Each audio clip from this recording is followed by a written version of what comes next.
Welcome to Rainbow Records, a show about the stories of queer people who lived through the AIDS crisis in Los Angeles. Stories of resistance, resilience, and a community that refused to be erased. I'm your host, Analisa Venolia. This episode is part 2 of the conversation with artists Tom Keegan and Davidson Lloyd. In part 1, they discussed what their lives were like as a committed gay couple and as artists during the start of the AIDS crisis. This episode, you'll hear them discuss their experiences during the height of the AIDS epidemic and their life in LA. Let's get to it.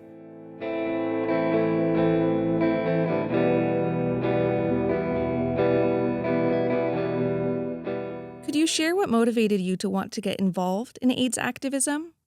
One of the biggest turning points was when the quilt was displayed in Washington.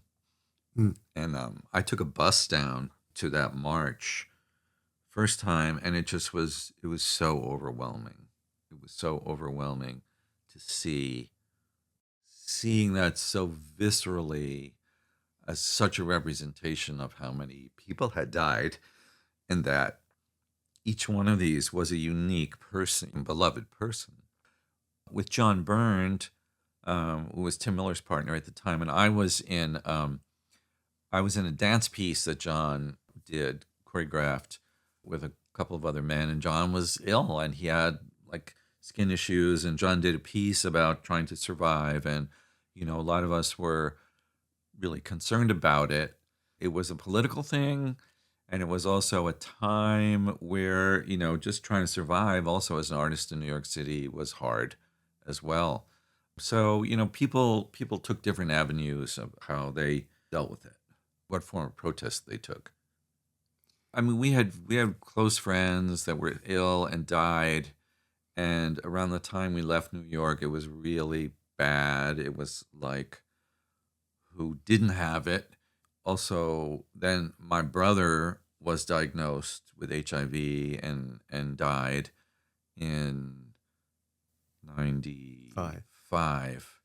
And then we were out here by that time, but we still were carrying the banner for kind of coupledom and kind of marriage equality even through that time.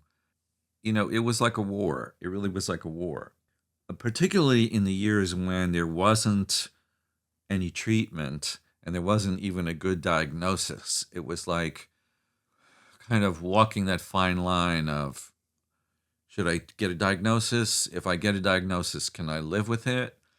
If I am HIV positive, can I take it?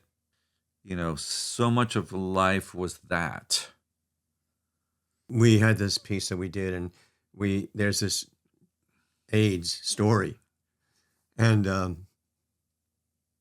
at the end of the story, our director said, you guys should kiss for a minute.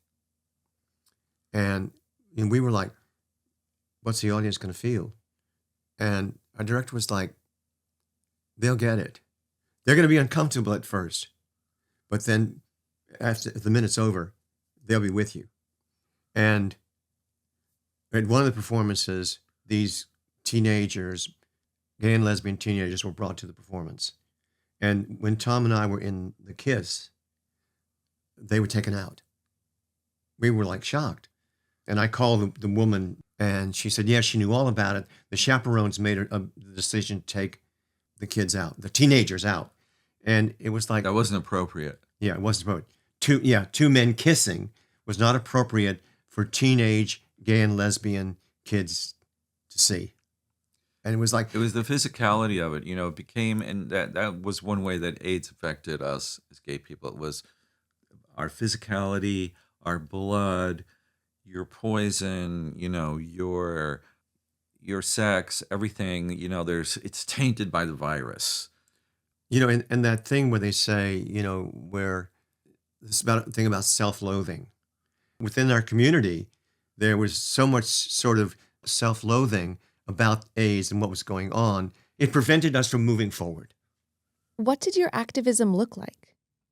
Going to meetings, marching, being part of those sort of resistance movements. It was it was the thing that you did. It was really important during the AIDS marches and the demonstrations to be there and to be counted. we just did it. I think that there were maybe a lot of people who never became activists until AIDS came along, and that's great. But we, like we were out there, and we went to Gay Pride, and we just that was our main focus of activism, was our performances, of our visibility, and our visibility as a couple. I would say AIDS became, it was really like we're trying to survive through this, and we're trying to survive the grief. And there was a time for activism, and then there became more of a personal time of having friends and loved ones and family members with AIDS and taking care of them. I had a very close friend. Yeah, I was living out here, came out from New York, just moved out here, and then was diagnosed and was living in San Diego. And he went into hospice. And I was visiting him, and we were doing a show that weekend. I was visiting him during the week, and he was on the phone. He was in this kind of cosmic space. He was on the phone talking to people and talking about a web. We were all in a web. And I said, well, I'm going to go because, we have a show this weekend. And he said, no, don't go. No, don't go. It's going to be tonight. I couldn't see it. I was like, here you are. You're taking phone calls. You're live. And I said that to him. I said, look at you. I'll be back after the weekend. And I left, and he passed away that night. And I learned something so important about that by that. I started reading books about it. I was like, oh, wow. Sort of like the language of people who are dying. And it was very personal at that time. And then when my brother was ill, being with my family, we had a home hospice for my brother. There was a lot of stuff that my mother was going through, my brothers and sisters. I had another brother that was already out as being gay. And so it was like we were doing our performances. It was like that was our activism. And a lot of our activism was taking care of each other, being there, sitting with somebody all night, tending to them, making sure they were comfortable, taking shifts. That was bottom line activism. Take us to 1989. Why did you move to Los Angeles? The way I started seeing it is we had been performing a lot in other places rather than New York. We were doing really well on the West Coast. We would come to California and we would be like the new darlings. We made a decision of like, well, we need a change. And I've always wanted to live in California. And it was getting harder to produce things in New York. We wanted to have a child also. And it seemed like the life that we were living in New York, it was just getting old. So we had a commitment ceremony. I called it our first wedding, and we moved. It was like a performance art wedding. It was a performance. Because it was a goodbye party as well. It was our Yeah. goodbye party to New York, to our community there. Our swan song, and Tom's father on the phone said, "Is it a wedding?" And Tom hemmed and hawed and said, "It's a commitment ceremony." And Tom's father said, "Oh, okay, it's a wedding. I'm coming." We were packing up and moving. We'd lived in that apartment for 12 years. We decided to make like a personal project. So we took big sheets of butcher block paper. We sort of divided them into like the 5 elements: earth, water, fire, air, ether. And we made each piece of paper representational of an element.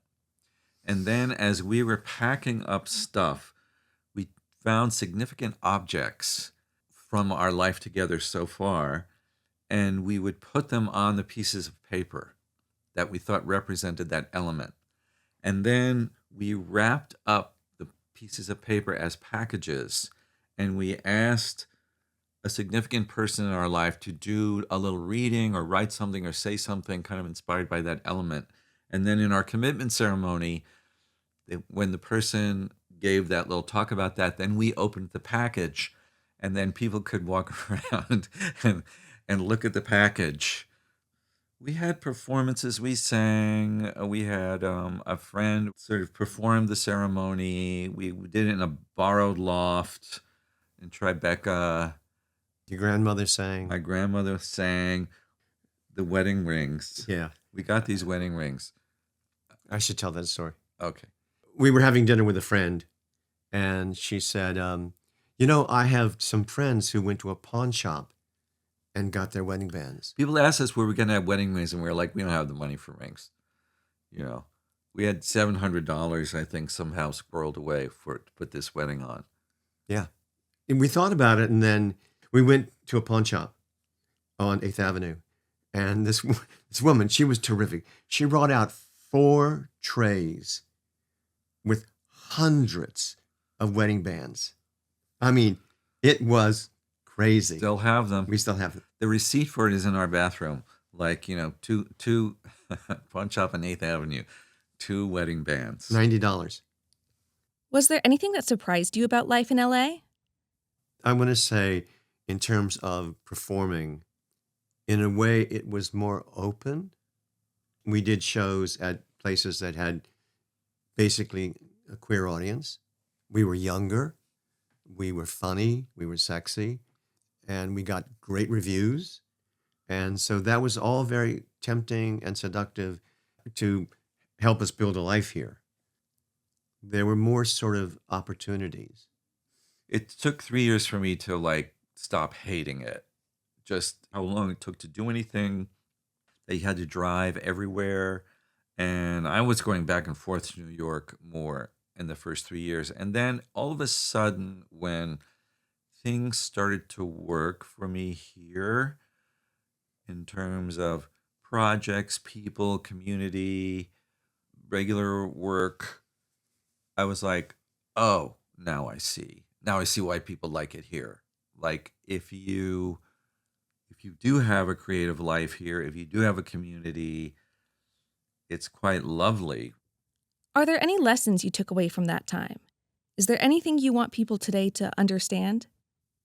It's that old saying of, if you don't remember history, you run the risk of repeating it. And I think even like right now, what's happening in this country, it's because history was not paid attention to. There was a time when men kissing in a movie or TV or something was terrifying. It was more terrifying if 2 women kissed. That's why we didn't see a lot of women kissing in movies and TV and plays and stuff, because it's too terrifying. I mean, men are terrified of it. We have a daughter. So, I'm very big on the power of women.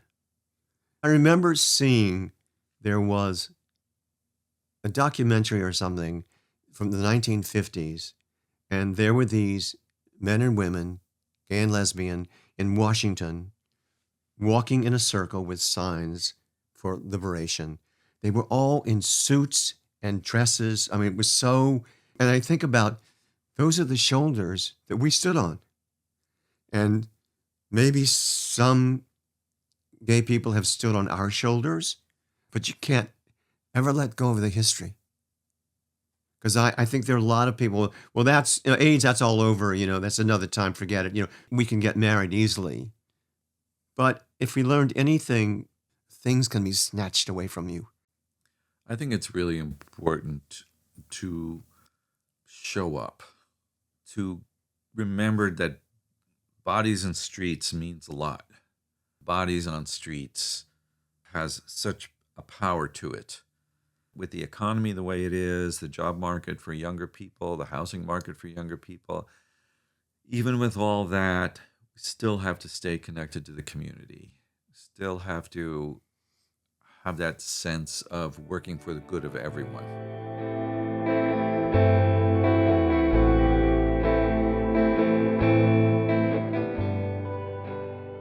Fighting for your community and working for the collective good is truly important.